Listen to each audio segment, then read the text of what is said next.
서강대, 뭐 그런 데도 좋은 대학이잖아요. 뭐 성균관대. 그런 데 들어가도 자존감 떨어진다고 또 재수하고. 뭐 그런 시대에 뭐 그럴 필요가 없는데 전혀. 그죠?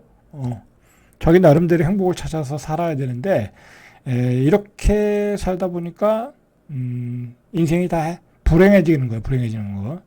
대부분이 이렇게 살다 보면, 일밖에 안 하고 살아요. 그죠? 일밖에 안 하고, 아주 뭐, 자기의 어떤 다른 점에서, 다른 분야에서 만족감을 느끼고, 여가를 누리고, 취미를 생활을 하면서, 만족감을 느끼면서 살아야 되는데, 이걸 못 이뤘기 때문에, 그죠? 내가 살고 싶은 지역, 그죠? 내가 살고 싶은 아파트, 그런 거에 못 살다 보면, 아무래도 굉장히 경쟁력에서 떨어지는 거고, 자괴감을 느끼면서 그냥 인생을 쓸쓸하게 사는, 뭐 그런 경우가 많더라라는 거죠, 사실상. 자, 그러니까 이게 재밌는 게 뭐냐면, 우리가 이제 은퇴하면 막 전원주택 열풍이 불잖아요. 그죠? 사실은 그게 뭐예요? 이제 나는 내 자신의 그 삶을 찾아서 떠나겠다라는 거잖아요. 그죠? 나는 이제 과거의 그런 그 집단화된 삶에서 떠나서 전원주택 가서 내 삶의 본질을 찾겠다라는 거잖아요. 그래서 전원주택 열풍이 부는 거잖아요. 근데 이미 나는 이 서울 수도권 생활에 익숙해져 있어. 60년 동안에. 그죠? 근데 전원주택 가니까 그게 맞나요? 안 맞지? 그죠? 전원생활이 맞나? 안 맞지? 그러니까 단 2년, 3년 만에 다시 서울로 돌아오는 거예요. 그죠? 예. 그 본질을 찾으러 갔는데 나는 이미 과거에 익숙해진 거야. 그죠? 우리가 나는 자연이다라는 프로를 많이 보는 이유도 사실은 우리의 어떤 그 각각의 개성을 찾고 싶은 욕망의 그런 표현이 아닌가. 그죠? 그런 게 나는 자연이라는 열풍을 부르지 않았나. 그런 생각이 들어요. 자, 문제는 그거예요, 문제는. 그죠? 우리가 모두가 함께 모여 사는데, 그곳에 토지는 적다. 그리고 그 토지의 소유자는 아주 소수이다. 그죠? 소수겠죠. 그죠? 그리고 점점 시간이 갈수록 그 사람들은 더 부자가 되고 더 많은 토지를 소유하게 된다. 그죠? 자, 그러면 결국은 그런 거를 뭐라고 할까요? 좀 억제하려면 어떻게 되겠어요? 이 공공성이 있어야 되는 거죠. 그죠? 토지를 수용해서 저가주택을 공급을 해주는 게 정부의 역할이고, 그죠? 그리고 소수가 고급지의 아파트를 많이 산다. 그러면 세금을 때릴 수밖에 없는 거죠. 그죠? 세금을 때릴 수밖에 없는 거죠. 자, 이제 그러다가 이제 좌파 정부가 이제 조금 문제가 됐던 거고, 너무 과도하게 너무 빨리 때리다가, 그죠? 과도하게 빠른 기간에 올리려다가 문제가 된 거고, 그죠? 뭐 이건 뭐 그냥 집 한 채 가진 사람마저도 그냥 뭐랄까요? 그냥 평범한 뭐 수입도 없는데 강남에 오래 살았다고 그 사람한테 그냥 뭐 몇천만 원씩 세금 때리다 보니까 그런 게 문제가 되는 거고, 뭐 그건 아닌 것 같아요, 그죠? 어쨌든 자, 그런 문제가 우리가 안고 있는 문제다라는 거죠. 자, 그런 선상에서 지금의 주택시장을 보시면 돼요. 지금의 주택시장. 자, 이제는 트렌드가 조금씩 바뀌고 있어요. 이제 2022년, 3년 지나면서 이제 집값이 많이 폭등을 했는데, 자, 그 이후에 트렌드가 바뀌고 있어요. 이거 바뀌는 거 잘 읽으셔야 돼. 뭐가 바뀌었냐면, 지금 인플레이션 때문에, 인플레이션은 이제 저금리의 저주거든요. 저금리의 저주. 돈이 너무 많이 풀리니까. 여러분, 우리 대한민국이 화폐를 찍어낼 거 아니에요. 그죠? 그래서 어떤 분하고 이제 이런 얘기를 해봤는데, 화폐를 찍어내는데 도대체 우리나라가 화폐를 찍어내는 기준이 무엇일까?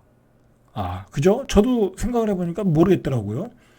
가령 예를 들어 화폐의 총량이 있을 거 아니에요. 매년 찍어내는 총량이 도대체 무슨 기준으로 찍어낼까? 예전에는 우리가 금 본위제이기 때문에 금을 가지고 이제 기준으로 해서 돈을 찍어냈을 거 아니에요. 만약에 돈을 무한정으로 찍어내면 인플레이션이겠죠. 그러니까 그렇게 못할 거고. 그래서 제 생각으로는 뭐 우리의 그 원달러 환율, 원화 가치 또는 우리 외환 보유고 뭐 그 정도밖에 저는 생각이 안 나더라고요. 자, 어쨌든 돈은 계속 찍어낸다라는 거예요. 계속 찍어낸다. 자, 그 계속 찍어내는 돈이 결국은 다 누구한테 가느냐?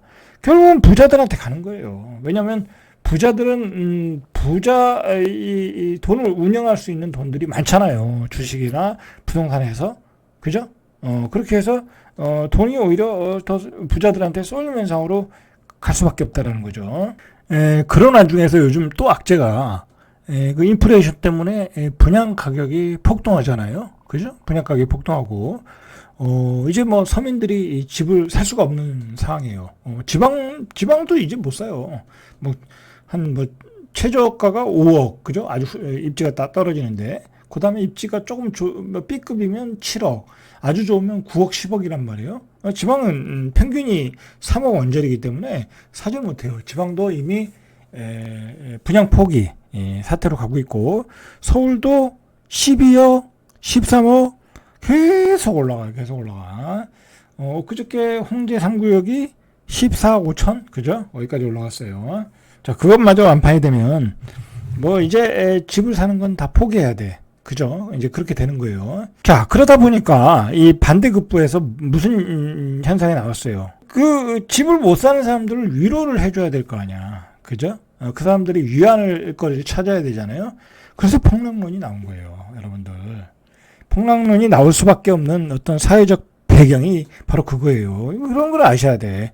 그 사람들이 왜 폭락론을 그렇게 열렬하게 지지하겠어요. 그리고 왜 그렇게 많은 유튜버들이 나오고 그렇게 많은 유튜버들의 조회수가 나오겠어요. 그리고 그 유튜버들이 그렇게 폭락론을 강조를 하겠어요. 어떤 사회적 현상이고 그런 사회적인 지지층이 있기 때문에 그런 거야. 그 지지를 할 수밖에 없는 게 서울 아파트 분양 못 받죠. 그죠? 그 다음에, 지방 아파트도, 지방 사람들 못 사죠. 그죠? 그리고, 다른 사람들은, 그나마 일부 사람들은 갭 투자해서 재산을 엄청 늘려놨죠. 근데 대부분의 사람들은 집 한 채 있거나 아니면 전세 살거나, 이제 그런 거죠. 그러면서 빈부격차가 확 벌어지니까, 폭락론이 그렇게, 요즘 그렇게 지지를 받고 있는 거예요. 그러나, 현실은 그렇지 않다라는 거죠. 현실은 분양가가 계속 폭등하고 있더라. 이 저금리의 저주가 계속되고 있더라. 여러분들 미국을 보세요. 미국. 그죠? 미국 지금 얼마나 심각해요. 그죠?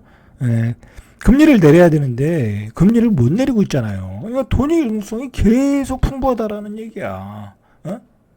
미치고 환장할 노릇이죠. 미국은 물가가 폭등하고 있는데 어떻게 금리를 내려요? 경제도 좋은데. 경제도 좋죠. 물가도 폭등하죠. 자, 그러니까 우리 같은 경우는 물가는 폭등하는데 우리는 경기가 안 좋잖아요. 그죠? 우리가 죽겠는 거죠. 자, 여러분들 요 얘기는 여기서 끊겠습니다. 이 뒷얘기가 좀 할 얘기가 있는데, 자, 오늘은 여기까지만 하겠습니다. 이상 잘돼갑TV의 명품 PD 한 PD였습니다.